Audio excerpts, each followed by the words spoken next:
Set yourself free. Ang sabi sa John 18 verse 20, sumagot si Jesus, "Hayagan akong nagsasalita sa madla at lagi akong nagtuturo sa mga sinagoga at sa templo na pinagtitipunan ng mga Hudyo. Wala akong sinabi ng palihim." How do we go to the point as to not have fears? Yung hindi na tayo matatakot. Have no dark or dirty secrets. Huwag daw tayong magkaroon ng mga sikreto. Malaking takot ang ibinibigay ng mga sikreto natin. Lalo na yung mga sikretong marurumi at madidilim. Mga krimen na nagawa, mga pagkukulang, mga pagtataksil, pandaraya, at pagnanakaw.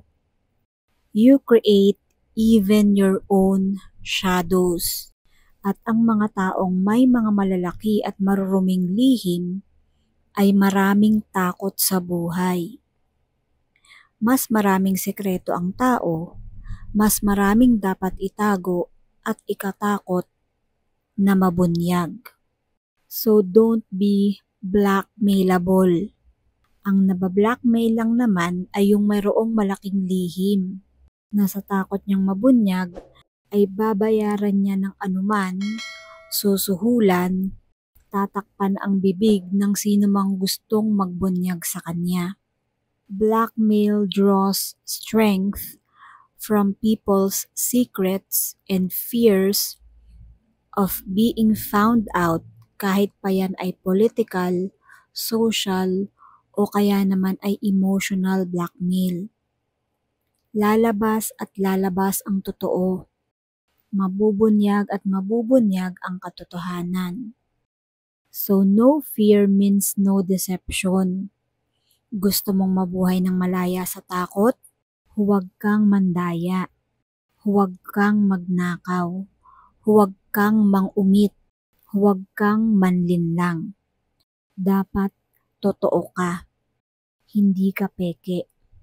Set yourself free from falsehood and ignorance. Hiding, needless suffering, and fear itself. Kung mayroon kayong dapat ipagtapat, ipagtapat nyo na para matapos na ang inyong pagdadala at ang inyong pagkatakot.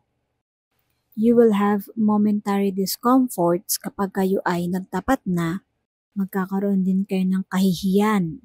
Kayo ay uusigin at pagbabayad. Pero ang tunay na bunga nito ay ang inyong kalayaan. Kahit hindi kayo nagbayad o nagmulta, mas malaki pang ibinabayad nyo sa pagtatago ng isang sekretong nagpapahirap ng inyong loob. Lumilimita sa inyo at nagagapos sa inyong buhay. So set yourself free. Madali itong sabihin, pero mahirap gawin.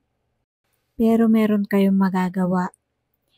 Pray for it, makipag-usap kayo sa Panginoon, and set yourself free. God bless us all.